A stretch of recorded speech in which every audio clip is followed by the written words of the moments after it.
अनंतकोटी ब्रह्मांड नायक राजाधिराज योगीराज प्रब्रह्म श्री संत सद्गुरू ब्रह्मांड नायक बाळूमामांच्या नावानं चांग भलं, हलसिद्धनाथांच्या नावानं चांग भलं. नमस्कार प्रेमळ भक्तांनो, तुम्हा सर्वांचे पुन्हा एकदा मनापासून स्वागत आहे. भक्तांनो, आजच्या नवीन आणि सुंदर अशा संदेशाला सुरुवात करण्याआधी मी माझ्या ब्रह्मांडाचरणी नतमस्तक होऊन आजच्या सादरीकरणाला सुरुवात करते. त्याआधी भक्तांनो, ज्या काही तुमच्या चांगल्या इच्छा आहेत त्या कमेंट करून नक्की मला कळवा. मी सुद्धा बाळूमामाचरणी हीच प्रार्थना करेल की बाळूमामा सर्व भक्तांच्या सर्व चांगल्या इच्छा लवकरात लवकर पूर्ण करावी. हीच मी माझ्या ब्रह्मांडाचरणी पुन्हा पुन्हा प्रार्थना करते आणि आजच्या सादरीकरणाला सुरुवात करते. भक्तांनो, आजचा दैवी संदेश तुमच्यासाठी खूपच खास आणि महत्त्वपूर्ण असणार आहे. भक्तांनो, खरंच भाग्यवंत भक्तांच्या समोरच हा संदेश आज येणार आहे. म्हणून भक्तांनो, कृपया करून तुम्हाला विनंती आहे, हा संदेश ऐकायला तुम्ही कसल्याही प्रकारचा विलंब करू नका. कारण हा संदेश ऐकल्यानंतर तुमचं भाग्य चमकणार आहे, तुमच्या नशिबाचे बंद दरवाजे उघडणार आहेत. म्हणून कृपया करून तुम्हाला हात जोडून विनंती आहे की हा संदेश तुम्ही नक्की ऐका आणि या संदेशातील टिप्स आणि ट्रिक्स तुम्हाला कशा वाटल्या, हा संदेश तुम्हाला आवडला की नाही, हे सुद्धा मला कमेंट करून नक्की कळवा. चला तर मग आपण आपल्या दैवी संदेशाला सुरुवात करूया. भक्तांनो, पहाटे 3 आणि 5च्या दरम्यान लघवी करण्यासाठी उठणाऱ्या सर्वांना हे रहस्य धक्का देईल. प्रिय भक्तांनो, तुम्ही कधी लक्षात घेतले आहे का की तुम्ही पहाटे 3 ते 5च्या दरम्यान का उठता? तुम्हालाही दररोज यावेळी उठल्यानंतर अस्वस्थ वाटते का? किंवा तुम्हाला विनाकारण शौचालयात जावे लागते का? तर आता सावधगिरी बाळगा, कारण ही एक सामान्य घटना नाही. ही विश्वाची खूण आहे, जी शांत असतानाही तुमच्याशी बोलत आहे. आणि आज पूज्य महाराजांनी, पूज्य आपल्या बाळूमामांनी उघड केलेले रहस्य तुमच्या पाठीला थंडी वाजवेल. शेवटी या अमृत वेळेत तुम्हाला काय जागे करत आहे? कोणते देव तुम्हाला त्यांची उपस्थिती जाणवू देऊ इच्छितात? हे येणाऱ्या काही चांगल्या बातमीचे लक्षण आहे की गंभीर इशारा आहे? एखादी उच्च शक्ती तुम्हाला बोलावत आहे की तुमच्या आयुष्यात असे काही वळण येणार आहे ज्याची हे ब्रह्मांड तुम्हाला पूर्वसूचना देऊ इच्छित आहे? हा बाळूमामांचा योगायोग नाही, हे चिन्ह दैवी शक्ती रहस्यमय आणि अत्यंत शक्तिशाली आहे. आणि म्हणूनच या व्हिडिओमध्ये, या संदेशामध्ये मी तुम्हाला ते मोठे रहस्य सांगणार आहे, जे जाणून घेतल्यावर तुम्ही तुमच्या आत्म्यात डोकावू शकाल आणि यावेळी तुमचा आत्मा कोणत्या ऊर्जेशी जोडलेला आहे हे तुम्हाला नक्कीच समजेल. भक्तांनो, ही जी काही माहिती मी तुम्हाला सांगत आहे ती शास्त्रानुसार सत्य आणि खरीच आहे. तुम्ही विश्वास ठेवा किंवा नका ठेवू, तुमची ती आवड आहे. पण भक्तांनो, मी ही एक गोष्ट नक्कीच सांगेन की जर तुम्ही त्यावर विश्वास ठेवला तर तुमची बोट नक्कीच पार पडेल. भक्तांनो, पहाटे 3 ते 5 वाजेपर्यंतचा काळ हा एक रहस्यमय काळ आहे. भक्तांनो, पहाटे 3 ते 5 वाजेपर्यंतचा हा काळ सामान्य घड्याळाचा टिकटिक नाही. हे असे क्षण आहेत जेव्हा संपूर्ण विश्वात कंपन सुरू होतात. यावेळी विश्वातील सर्व देव, देवी, भूत, आत्मे आणि दैवी शक्ती जागृत होतात आणि त्या सर्वांचे उद्दिष्ट आपल्याशी संवाद साधणे आहे, आपल्याला संकेत देणे आहे. जेव्हा आपण जीवनात काही चुकीच्या मार्गावर चालायला लागतो, जेव्हा आपली कृत्य दोषपूर्ण होऊ लागतात, तेव्हा देव गप्प बसत नाही. तो संकेत देतो की सावधगिरी बाळगा, अजूनही वेळ आहे. आणि जेव्हा आपण काही चांगले कर्म करतो, जेव्हा आपले हृदय खरे असते, तेव्हा देवता आनंदी होतात. आपले कुटुंब देवता, आपले पूर्वज आपल्याला सांगू इच्छितात की आपण योग्य मार्गावर आहोत, आशीर्वाद तुमच्या सोबत आहेत. आणि या सर्व संकेतासाठी एक माध्यम तयार झाले आहे. मामा म्हणतात, जेव्हा तुम्हाला रात्री अचानक जागे व्हाल, जेव्हा तुम्ही दररोज रात्री पहाटे 3 ते 5 दरम्यान जागे व्हाल, तेव्हा समजून घ्या की एखादी शक्ती तुम्हाला जागे करत आहे. काही संदेश तुमची वाट पाहत आहे. कधीकधी हा संकेत स्वप्न असतो, कधीकधी एक विचित्र अस्वस्थता आणि कधीकधी अशी भावना जी शब्दात वर्णन करता येत नाही. आता प्रश्न पडतो की हे संकेत कोणाचे आहेत? देवाचे, तुमच्या पूर्वजांचे की इतर कोणत्याही अदृश्य शक्तीचे? आणि सर्वात महत्त्वाचे म्हणजे तुम्ही हे संकेत समजू शकता का की तुम्ही त्याकडे दुर्लक्ष करत आहात? कारण जर तुम्ही या संकेताकडे दुर्लक्ष केले तर तुमच्या जीवनाचा मार्ग बदलू शकणारा इशारा तुम्ही गमावू शकता. पहाटे 1 ते 2च्या दरम्यान जागे होणे हे भूताचे लक्षण आहे. सावधगिरी बाळगा. भक्तांनो, जर तुम्ही पहाटे 1 ते 2च्या दरम्यान जागे झालात तर हा एक साधा योगायोग नाही, तर एक इशारा आहे, एक अतिशय गंभीर इशारा आहे.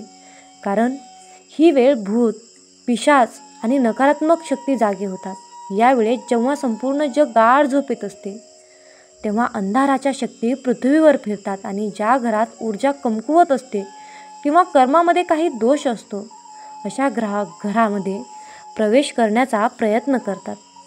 जर तुम्ही देखील यावेळी वारंवार जागे होत असाल तर समजून घ्या की कोणीतरी भूत, एखादी अदृश्य शक्ती तुम्हाला हानी पोहोचवण्याचा प्रयत्न करत आहे किंवा तुम्हाला काहीतरी सांगू इच्छित आहे की हे तुमच्या आयुष्यात एक मोठे संकट येण्याचे लक्षण आहे.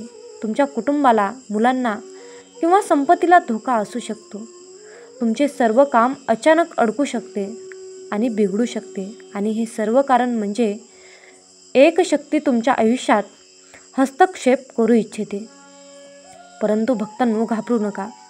प्रत्येक अंधारामागे एक रक्षक असतो आणि यावेळी तुमचा रक्षक म्हणजे हनुमानजी आहेत. म्हणून जेव्हा जेव्हा तुम्हाला रात्री 1 ते 2च्या दरम्यान यावेळी जागे व्हाल तेव्हा घाबरू नका. डोळे बंद करा आणि मनात फक्त एकच मंत्र म्हणा, ओम हम हनुमते नमः. ओम हम हनुमते नमः. काळजीपूर्वक ऐका आणि पुन्हा करा ओम हनुमते नमः. या मंत्राचा जप केल्याने तुम्हाला पाहणाऱ्या आणि तुमच्याकडे येऊ इच्छिणाऱ्या सर्व वाईट शक्ती लगेच पळून जातील. भक्तांनो, हनुमानजी त्यांच्या गाढवाने त्यांचे रक्षण करतील, जे त्यांना खऱ्या मनाने हाक मारतील. तर मित्रांनो, जर तुम्ही या अनुभवातून गेला असाल तर कमेंटमध्ये जय बजरंगबली लिहा आणि व्हिडिओला नक्कीच शेअर करा, जेणेकरून इतर कोणतीही शक्ती स्वतःचे रक्षण करू शकेल. भक्ती म्हणजे संरक्षण आणि नाव म्हणजे शक्ती. ओम हम हनुमते नमः. भक्तांनो, जर पहाटे 2 ते 3 वाजच्या दरम्यान झोपेतून उठणे म्हणजेच पूर्वजांच्या नाराजीचे लक्षण आहे. आता पुढील गोष्ट काळजीपूर्वक ऐका, कारण ही गोष्ट खूप खोल आणि गंभीर आहे, कारण खूप महत्त्वाची आहे. जर तुम्ही पहाटे 2 ते 3 वाजच्या दरम्यान जागे होत असाल तर हे सामान्य लक्षण नाही, हे तुमच्या पूर्वजाचे दुःखद आव्हान आहे. हो मित्रांनो, ही अशी वेळ आहे जेव्हा तुमच्या पूर्वजांचे दरवाजे तुमच्याशी संवाद साधण्यासाठी उघडतात. जर यावेळी तुमची झोप वारंवार खंडित होत असेल तर तुम्ही समजून घ्या की तुमचे पूर्वज रागावले आहेत. हो, कदाचित जाणून बुजून किंवा नकळत असे काही कृत्य केले असेल ज्यामुळे त्यांना वेदना झाल्या असतील, ज्यामुळे त्यांचा आत्मा अस्वस्थ होतो. आणि जेव्हा पूर्वज अस्वस्थ होतात तेव्हा जीवनाची शांती हिरावून घेतली जाते. मग तुम्ही कितीही धावपळ केली तरी आनंद तुमच्या जवळ येत नाही. कारण जेव्हा पितृदोष येतो तेव्हा केवळ संपत्तीच जात नाही तर तुमचे शरीरही आजारांचे घर बनते. कुटुंबात कलह वाढतो, नातेसंबंध तुटू लागतात, जणू काही घरावर काही अदृश्य ओझे पसरले आहे आणि सर्व आनंद हळूहळू निघून जातो. परंतु भक्तांनो, या चिन्हाकडे दुर्लक्ष करू नका, कारण ते एक इशारा आहे आणि तुमच्या पूर्वजांना शांत करण्यासाठी संधी देखील आहे. तुमच्या आयुष्यात पुन्हा प्रकाश भरण्यासाठी आता असा प्रश्न आहे की यावर उपाय काय आहे? काळजीपूर्वक ऐका. जर तुम्हाला खरोखरच तुमच्या पूर्वजांच्या आत्म्याला शांती द्यायची असेल तर काही खास कामे तुम्हाला करायला हवीत. क्रमांक 1, दर गुरुवारी किंवा गरसबटा अमावस्येच्या दिवशी काळ्या कुत्र्याला भाकरी खायला द्या. क्रमांक 2, माशांसाठी पिठाचे गोळे बनवा आणि ते पाण्यात टाका. हे तुमच्या अज्ञात कर्माचे प्रायश्चित्त असेल. क्रमांक 3, सर्वात शक्तिशाली उपाय, गाईला चारा खायला द्या. पूर्वज गाईची सेवा करून आनंदी असतात, त्यांच्या आत्म्याला आराम मिळतो. हे छोटे उपाय तुमच्या आयुष्यातील मोठे संकट टाळू शकतात. आणि त्याचवेळी जर राहू तुमच्या आयुष्यात जड असेल, अडथळे सतत येत असतील तर हे उपाय ते तुम्हाला शांत करतील, तुमच्या आयुष्यामध्ये पुन्हा आनंद आणतील. भक्तांनो, तुमच्या पूर्वजांनाही आनंद मिळेल, त्यांच्या आत्म्याला शांती मिळेल आणि त्या बदल्यात तुमच्या आयुष्यात पुन्हा आनंद, समृद्धी आणि संतुलन परत येईल. पहाटे 3 ते 4 वाजेपर्यंत उठणे हे कुटुंब देवतांच्या नाराजीचे लक्षण आहे. आता पुढची गोष्ट खूप काळजीपूर्वक ऐका, कारण आता आपण त्या वेळेबद्दल बोलणार आहोत जो सर्वात रहस्यमय आणि सर्वात इशारा देणारा आहे. जर तुम्ही पहाटे 3 ते 4 वाजेपर्यंत या दरम्यान वारंवार जागे होत असाल तर तुम्हाला फक्त सतर्क राहावे लागणार, कारण हीच वेळ आहे जेव्हा तुमचे कुटुंब देवता तुमच्याशी संवाद साधण्याचा प्रयत्न करत आहेत. तीच कुटुंब देवता जिच्या सावलीत तुमचा संपूर्ण वंश बलिदान दिला जातो, तीच कुलदेवी जिच्या आशीर्वादाने तुमचे घर वसते, तुमची संतती वाढते, तुमचे आयुष्य पुढे जाते. जेव्हा तीच शक्ती तुमच्यावर रागावते तेव्हा आयुष्यातील प्रत्येक गोष्ट एक एक करून तुटू लागते. यावेळी जेव्हा तुम्ही जागे व्हाल तेव्हा हे लक्षण आहे की तुम्ही तुमच्या कुलदेवतेला कुठेतरी विसरला आहात. असे बरेच लोक आहेत जे कुलदेवतेची पूजा करत नाहीत किंवा त्यांची आठवणही करत नाहीत. ते कधीही त्यांच्या चित्रापुढे नतमस्तक होत नाहीत आणि नंतर नकळत ते स्वतःच्या मूळ स्तोत्रावर रागावतात. कुलदेवता रागावल्यावर आयुष्यात काय घडू लागते? घरात अनावश्यक भांडणे होतात, कुटुंबात अशांतता पसरते, मुलांचे आरोग्य पुन्हा पुन्हा बिघडते, मुलींचे लग्न अडकते, व्यवसाय ठप्प होतो, नोकऱ्या पुन्हा पुन्हा जातात आणि सर्वात धोकादायक गोष्ट म्हणजे एक विचित्र सावली प्रत्येक काम थांबवते. हे सर्व संकेत आहेत की तुमचा कुलदैवता तुम्हाला काहीतरी सांगत आहे. जर ते तुम्हाला रात्री 3 ते 4च्या दरम्यान जागे करत असतील आणि तेही संपूर्ण विश्व शांत असेल तर आता तुम्ही काय करावे यावर उपाय काय आहे? पहिला उपाय म्हणजे पौर्णिमेच्या दिवशी तुमच्या घरात किंवा तुमच्या कुलदेवतेच्या ठिकाणी धूप, दिवा आणि फुले अर्पण करा. दुसरा उपाय म्हणजे जर तुम्हाला तुमच्या कुलदेवता कोण आहे हे माहीत नसेल तर तुमच्या घरातील वडीलधाऱ्यांना विचारा, त्यांची माहिती जाणून घ्या आणि भक्तीने त्यांचे स्मरण करायला सुरुवात करा. तिसरा महत्त्वपूर्ण उपाय म्हणजे जर साप किंवा नागदेवता तुमचा कुलदेवता असेल तर नागपंचमीच्या दिवशी त्यांची पूजा करा, त्यांना दूध अर्पण करा, मनापासून क्षमा मागा. लक्षात ठेवा, जेव्हा कुलदेवता प्रसन्न असते तेव्हा केवळ एका व्यक्तीचीच नव्हे तर संपूर्ण कुटुंबाची प्रगती होते. पहाटे 4 ते 5 दरम्यानच्या जागे होणे हे एक शुभचिन्ह आहे आणि हे ब्रह्ममुहूर्त आहे. आणि आता मित्रांनो, सर्वात शुभ चिन्हाबद्दल बोलूयात. आता येणारी वेळ पहाटे 4 ते 5 वाजेपर्यंत आहे.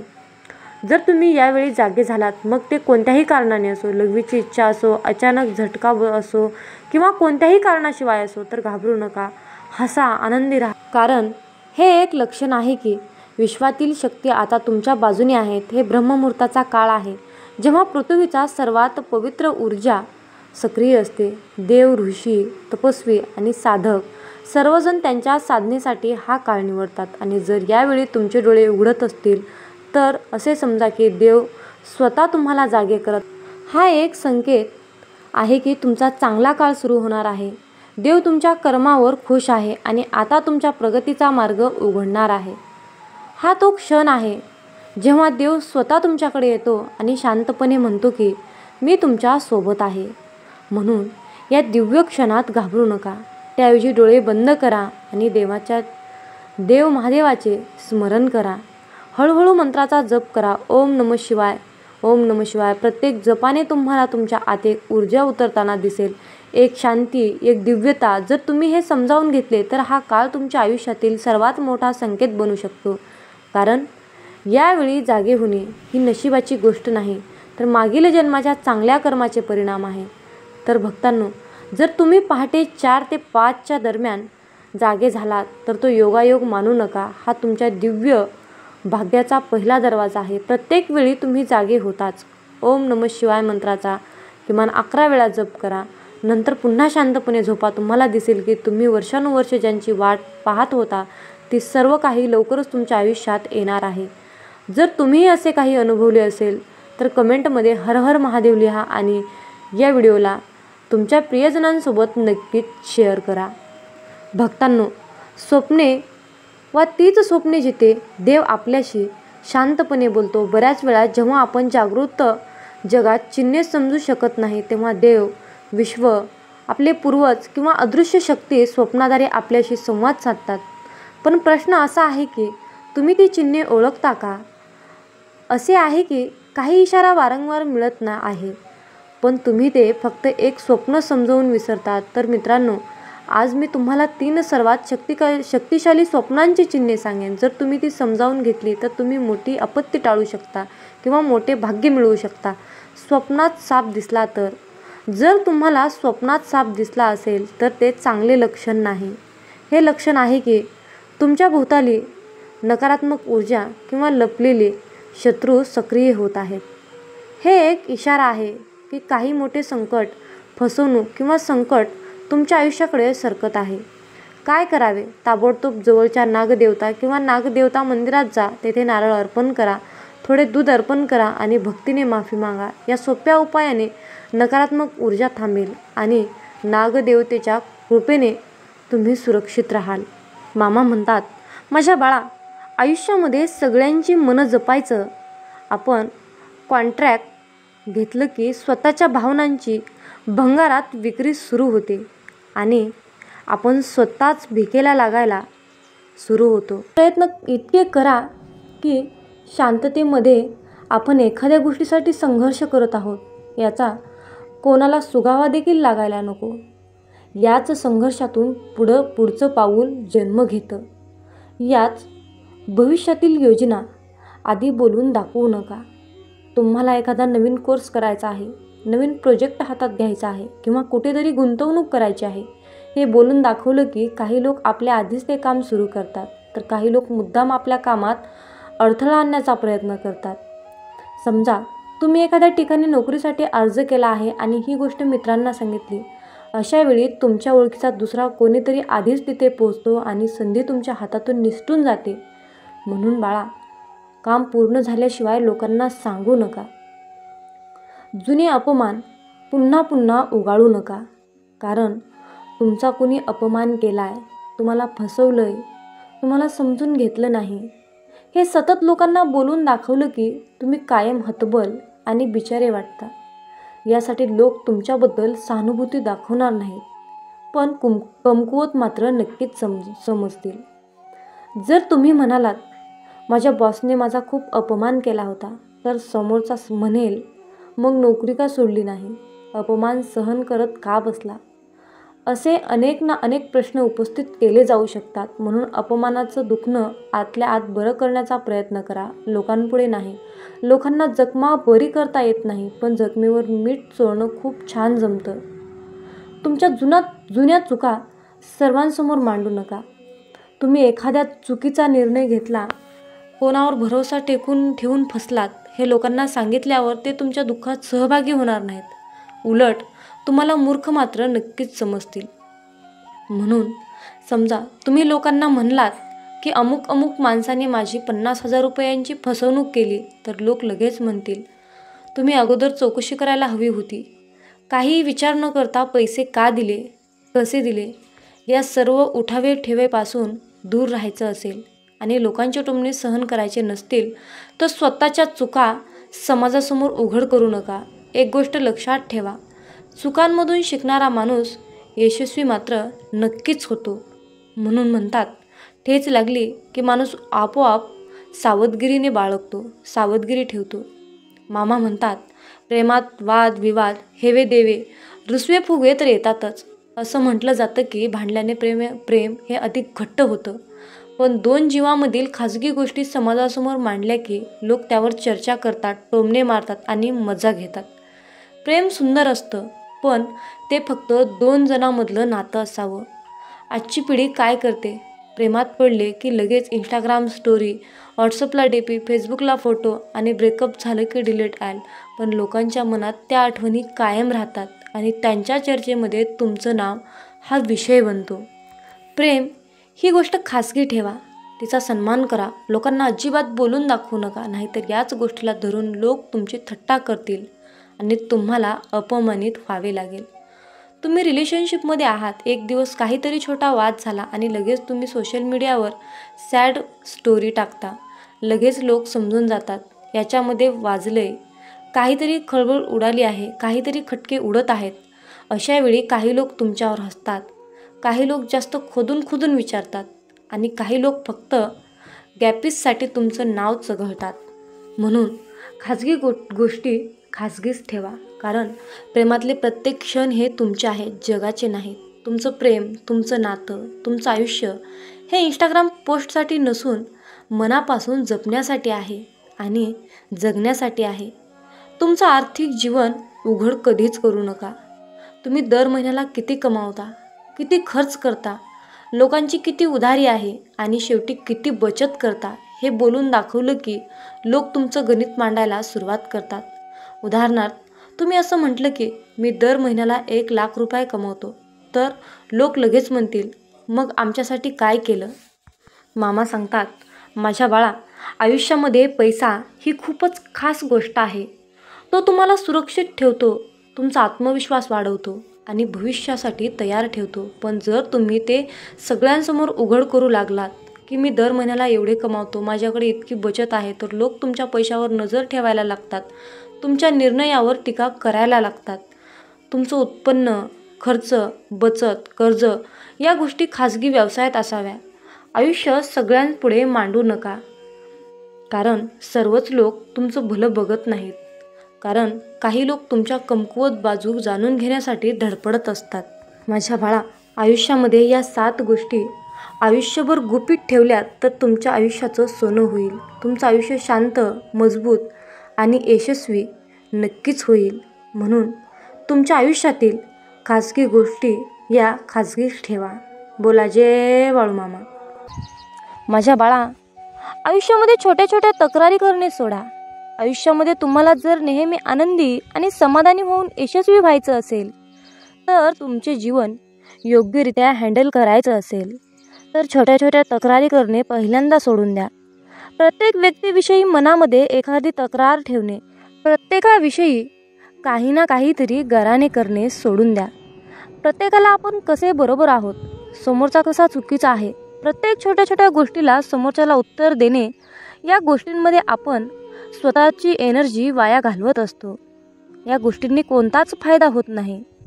ते भांडण शांत होत नाही, उलट जास्त वाढत जाते. आयुष्यामध्ये आपण ज्या गोष्टी सिद्ध करणार आहोत त्या सिद्ध करण्याकडे लक्ष द्या. एखादा व्यक्ती तुम्हाला त्रास देत आहे म्हणून त्या व्यक्तीमध्ये गुंतवून स्वतःचे नुकसान करून घेऊ नका. स्वतःचे स्वप्न मोठे ठेवा, ध्येय मोठे ठेवा आणि विचार देखील तसेच मोठे ठेवा. समजा एखाद्या व्यक्तीने तुमचा अपमान केला तर त्यांच्याबरोबर तक्रार करत बसू नका, त्यांच्याशी वाद घालत बसू नका. त्याला उत्तर द्या, पण तुम्ही स्वतःला जास्त सिद्ध करून न बोलता त्याला शांत करा. काही लोकांचे विचारातच अतिशय खालच्या थराचे असतात. अशा हलक्या विचारांच्या लोकांशी कधीच वाद घालू नका किंवा तक्रार करू नका. आपले विचार देखील आपण हलके करायचे नाही. थर्ड क्लास लोकांच्या नादी लागून आपण देखील थर्ड क्लास बनत असतो. त्यामुळे अशा लोकांशी कधीही वादविवाद करण्याच्या नादी लागू नका. माझ्या बाळा, सर्वांच्या नजरेत चांगले राहण्यासाठी काहीच गरज नाही. त्रिकालवादी सध्या तर हेच आहे की तुम्ही स्वतःला दुसऱ्यांच्या नजरेत चांगले बनवायला गेलात तर जगातील सर्वात दुःखी व्यक्ती तुम्ही स्वतः असाल हे लक्षात ठेवा. कारण आपण कसे जरी वागलो तरी समोरचा व्यक्ती त्याच्या मर्जीनेच आपल्याविषयी मत बनवत असतो. व्यक्तीचा स्वभाव वेगळा असतो. प्रत्येक व्यक्तीकडून आपापल्या अपेक्षा वेगवेगळ्या असतात. मग तुम्ही काय प्रत्येक व्यक्तीच्या स्वभावानुसार, अपेक्षेनुसार स्वतःला बदलणार आहात का? स्वतःचे आयुष्य म्हणजे खेळण्यातील बाहुला करणार आहात का? कोण तुम्हाला मूर्ख उमट म्हणेल, कोण तुम्हाला शहाणा म्हणेल, कोण तुम्हाला भोळा म्हणेल, तुम्हाला चालक म्हणेल. मग तुम्ही हे ऐकून कधी मूर्ख तर कधी शहाणे होणार आहात का? जग काही म्हणेल, पण तुम्ही कसे आहात ते तुम्हीच ठरवायचे आहे. जगाला खुश ठेवण्याच्या सवयीमुळे तुम्ही कधी स्वतःला विसरून बसाल. स्वतःचे अस्तित्वच अंधारात ढकलाल. ते तुम्हालाच कळणार नाही. काही लोकांना तुम्ही असल्याचा त्रास होईल, काही लोकांना नसल्याचा त्रास होईल, काही लोकांना तुमच्या यशाचा त्रास होईल, काही लोकांना तुमच्या बोलण्याचा त्रास होईल. होऊ द्या. त्यांना त्रास होत आहे म्हणून तुम्ही काय स्वतःला विसरणार आहात का? समोरच्या व्यक्तीला तुमचा त्रास होत आहे म्हणून तुम्ही स्वतःला त्रास करून घेणार आहात का? माझ्या बाळा, एक गोष्ट नेहमी लक्षात ठेव, आजूबाजूचे लोक आपल्याला मागे खेचूनच आनंदी होणार असतात. जगाला खुश आपण ठेवू शकत नाही, प्रत्येकाचे मन आपण जपू शकत नाही. त्यामुळे स्वतःला कसे सिद्ध करू शकाल, स्वतः कसे यशस्वी होऊ शकाल याकडे लक्ष द्या. मग बघा, जग आपोआप तुमच्याकडे बघून खुश होईल. स्वतः प्रामाणिक राहा, चांगल्या मार्गावर चालत राहा. मग बघा, जग तुमच्याकडे बघतच राहील. प्रत्येकाला स्पष्टीकरण देऊ नका. जगाला तुम्हाला काय हवं आहे याच्याशी काहीच देणं घेणं आहे तर त्यांना काय तुमच्याकडून हवं आहे त्यांच्याशी देणं घेणं असतं. तुमच्याकडून कोणत्या गोष्टी करून घेता येतील हेच त्यांना माहीत असतं. आणि त्या गोष्टी जर तुमच्याकडून नाही मिळाल्या तर तुम्हाला ते दोष देऊ लागतात. मग अशा लोकांना तुम्ही स्वतःबद्दल कधीही स्पष्टीकरण देत बसू नका. आपण कसे त्यांना मदत करू शकत नाही किंवा आपण काही चुकीचं वागत नाही हे त्यांना पटवून देण्याची काहीच गरज नाही. कारण तुम्ही कितीही त्यांना तुमचं मत सांगितलं तरी त्यांना जे बोलायचं आहे तेच बोलणार. त्यांचं तुमच्याविषयी जे मत निर्माण झालं आहे ते मत ठाम राहणार. तुमच्या स्पष्टीकरणाचा काहीच उपयोग होणार नाही. अशी लोक स्वार्थी असतात, फसवी असतात.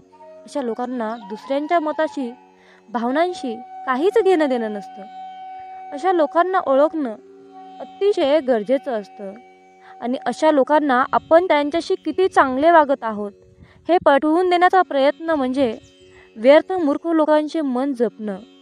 मूर्खांचं लक्षण होऊ शकतात. त्यामुळे फसव्या लोकांपासून, मूर्ख लोकांपासून दूर राहा. त्यांना कधीही स्वतःबद्दल स्पष्टीकरण एक्सप्लेन करत बसू नका. अपेक्षा कमी करा. आपल्या मानसिक त्रासाचे खरे कारण आहे. समोरच्या व्यक्तीकडून अपेक्षा करणे त्याला काय वाटत असते. आपण समोरच्या व्यक्तीशी खूप चांगले वागत आहोत, त्याचा खूप चांगला विचार करत आहोत, तर त्याने देखील आपल्याविषयी आपल्याशी चांगले वागावे, आपला चांगला विचार करावा. आणि हीच अपेक्षा आपल्याला आतून खचवत असते, आपल्याला कमकुवत बनवत असते. जितक्या अपेक्षा जास्त तितका त्रास देखील जास्त. ज्या वेळेला आपल्या अपेक्षा पूर्ण होत नाहीत त्यावेळेला आपण निगेटिव्ह विचार करायला लागतो. समोरच्या व्यक्तीकडून आपण आपल्याशी आपल्या मर्जीप्रमाणे वागण्याचा अपेक्षा केल्या तर चुकीचं आहे. समोरचा व्यक्ती त्याच्या मर्जीनेच वागणार. त्याच्या मनावर आपलं बंधन ठेवू नका. आपण एखाद्याशी नातं प्रामाणिकपणे निभावत असतो तर समोरचा आपल्याशी स्वार्थासाठी नातं निभावत असतो. आपण नात्यामध्ये प्रेम करतो तर ते लोक आपल्यामध्ये फसवण्यासाठी संधी शोधतात. मग अशा परिस्थितीत चुकीचा कोण, आपण की समोरची व्यक्ती? तर याचे उत्तर असेल आपणच असतो. आपण जे काही समोरच्या व्यक्तीशी वागतो ते आपलं कर्म आहे आणि समोरचा व्यक्ती आपल्याशी जो वागतो तो त्याचं कर्म आहे. आपण त्यांच्याकडून चांगले वागण्याच्या अपेक्षा करणे हे चुकीचे आहे. कारण आपण अशा लोकांशी नातं निभावत असतो जे की ते लोक लायकीचेच नसतात. आपण त्यांच्याकडून अपेक्षा करणे सर्वात मोठी चूक असते.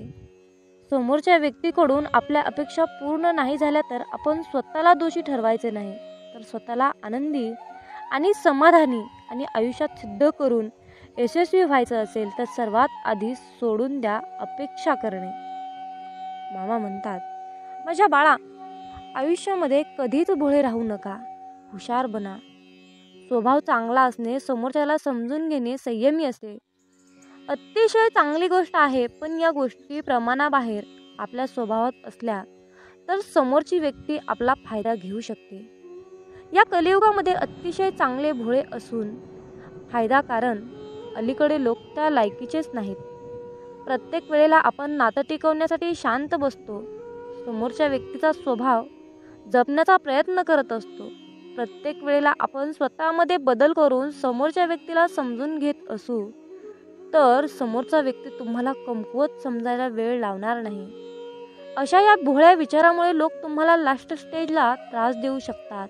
आणि ज्या वेळेला तुमचा संयम सुटतो आणि तुम्ही त्रास देणाऱ्या व्यक्तीला उत्तर द्यायला लागतात त्यावेळेला तुम्हाला उर्मटमधून सिद्ध केले जाते. जो तुमच्या भावनेचा कदर करतो, जो तुमच्या प्रत्येक शब्दाला किंमत देतो, जो तुम्हाला समजून घेतो, त्याला तुम्ही नक्कीच किंमत द्या, त्याला समजून घ्या.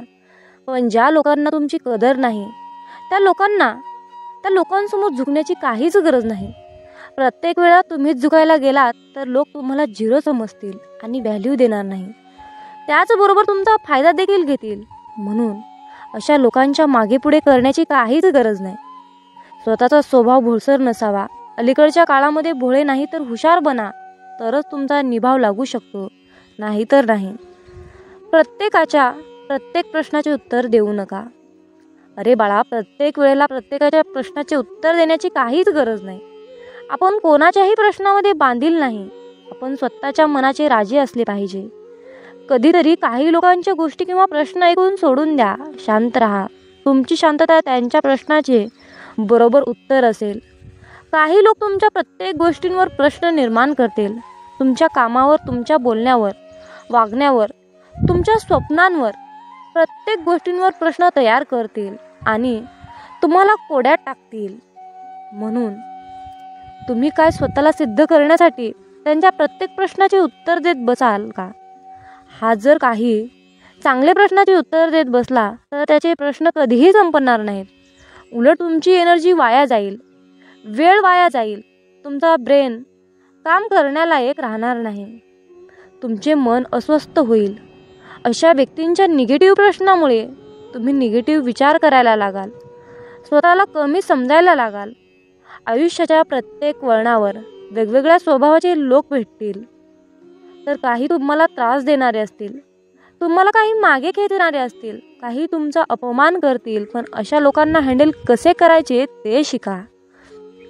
त्यांच्या कोणत्याही गोष्टीला लगेच रिॲक्ट करू नका. शांत राहा. कारण तिरस्काराने भरलेल्या प्रश्नाचे उत्तर तुम्ही तिरस्कारानेच दिलं तर तुमच्यातच फरक काय? प्रत्येकाला उत्तर देत बसण्यापेक्षा स्वतःला काही सिद्ध करायचं असेल याकडे लक्ष द्या. तुम्हाला शांततेत यशस्वी झालेले पाहून प्रश्न विचारणाऱ्या लोकांना आपोआप उत्तर मिळेल. मामा म्हणतात, माझ्या बाळा, आयुष्यामध्ये प्रत्येक गोष्टीवर विश्वास ठेवू नका. समोरच्या व्यक्तीची बोलण्याची प्रत्येक गोष्ट खरी असते असं नाही. समोर दिसणारा व्यक्ती कितीही चांगलं बोलत असला तरीही त्याच्या मनात आपल्याविषयी चांगलंच आहे असं होत नाही. अलीकडच्या काळामध्ये माणसं तोंडावर एक बोलतात आणि पाठीमागे एक बोलतात. आपल्याशी वागायचं एक आणि मनात उद्देश असतो एक. आपल्या पुढे गेलेल्या लोकांना पाहवत नाही. ते आपल्याला मागे खेचण्यासाठी आपल्याशी चांगलं वागण्याचा मुखवटा घालत असतात. त्यामुळे प्रत्येकावर विश्वास ठेवून आपली फसवणूक आपण करून घ्यायची नाही. प्रत्येक माणसाच्या बोलण्याची पद्धत ओळखायला शिकली पाहिजे. काही लोक तर इतके स्वार्थी असतात की त्यांचा स्वार्थ साधेपर्यंत असते. आपल्याशी खूप चांगलं वागतात, आपल्या मनात शिरतात, आपल्याला खूप चांगल्या गोष्टी शिकवतात, सांगतात आणि त्यांचे आपल्याकडून काम झाले, मतलब निघाला की आपल्यापासून दूर निघून जातात. आपल्याला ओळखायला सुद्धा तयार होत नाहीत. मुखवटा घातलेली लोक ओळखायला शिका. काही लोक आपल्याशी चांगलं बोलत असतात, आपल्या चांगल्याच गोष्टी आपल्याला सांगत असतात, कारण त्यांना आपल्याला गोड बोलून शिक्षा द्यायची असते. या लोकांना फक्त आपले नुकसानच झालेले बघायचे असते. त्यामुळे ते लोक चांगलं वागण्याचा दिखावा करत असतात. तर जी लोक फक्त गोड बोलतात ती लोक आपले कधीही शुभचिंतक होऊ शकत नाहीत. खरं तर जी लोक आपल्याला आपल्या चुका समजून सांगतात ती लोक आपली शुभचिंतक असतात हे समजून घेण्याची गरज आहे. त्यामुळे समोरच्या व्यक्तीवर विश्वास ठेवण्या अगोदर स्वतःच्या मनाला पटतंय का ते बघा. समोरच्याचा विश्वास मिळवणे आणि समोरच्यावर विश्वास ठेवणे या दोन्ही गोष्टी माणसाला योग्य मार्गाने जमल्या पाहिजे. माझ्या बाळा, जीवन जगत असताना हाल होतील रे, पण हार कधीच होणार नाही. फक्त माझ्यावर विश्वास ठेवून चल. चिखलात पाय फसले तर नळाजवळ जावे, पण नळाला पाहून चिखलात जाऊ नये. त्याचप्रमाणे जीवनात वाईट परिस्थिती आली तर पैशाचा वापर करावा, परंतु पैसा पाहून वाईट काम करू नये. म्हणूनच म्हणतात, समजून घ्यावे जीवनाचे बारकावे, समजून घ्यावे जीवनाचे बारकावे, अंधार तिथे दीप पाजळावे, अंधार तिथे दीप पाजळावे. मित्रांनो, या आयुष्याकडे बारकाईने लक्षपूर्वक पहा. जिथे अंधार दिसेल तिथे दिवा लावण्याचा प्रयत्न करा. तुमच्या सुद्धा आयुष्यामध्ये मामा नक्कीच प्रकाश टाकतील, यात काही शंकाच नाही. अरे बाळा, आमची साथ मिळवण्यासाठी तुझं अंतर्मन शुद्ध आणि निर्मळ ठेव. मग तुझ्याकडे कोणी वाईट नजर टाकेल, तुला त्रास देण्याचा प्रयत्न करेल, त्यास आम्ही पाहून घेऊ. बाळूमामांचा हा आशीर्वाद प्राप्त करण्यासाठी आत्ताच आपला हा संदेश शेअर करा आणि बाळूमामा, माझा तुमच्यावर पूर्णपणे विश्वास आहे असे टाईप करा. जीवनात तुम्ही स्वतःला जितकं सुखी समजाल तितकंच सुखी राहाल. आपल्याविषयी वाईट बोलणारे बरेच लोक असतात, पण त्यांच्याकडे लक्ष द्याल तर विखुरले जाल.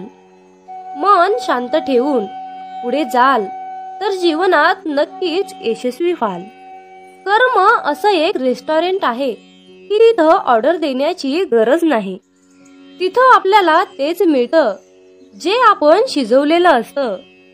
जीवनात एखाद्याला सोडून जाताना मागे फिरून पाहावंसं वाटलं तर पुढे जाऊच नये. प्रत्येक वस्तूची किंमत वेळ आल्यावरच होत असते, कारण वातावरणात फुकट मिळणारा ऑक्सिजन हा दवाखान्यात खूप महाग विकला जातो. दुसऱ्यापेक्षा आपल्याला यश उशिरा मिळत असेल तर निराश होऊ नका. हा विचार करा की घरापेक्षा राजवाडा तयार व्हायला जास्त वेळ लागतो.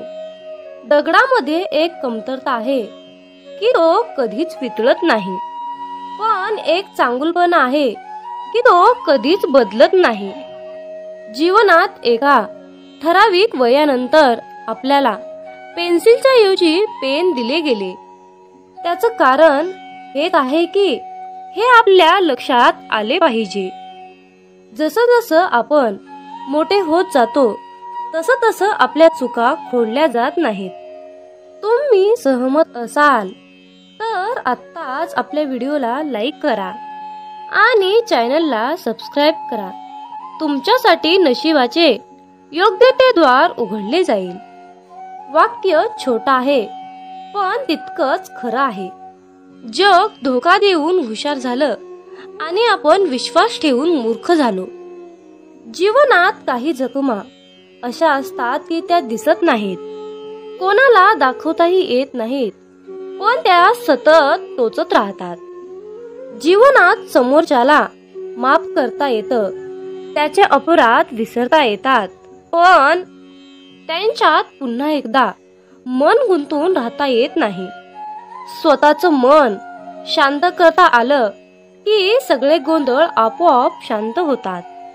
मामा म्हणतात, माझ्या बाळा, एक गोष्ट नेहमी लक्षात ठेव, अपेक्षा हीच दुःखाचं सर्वात मोठं कारण आहे.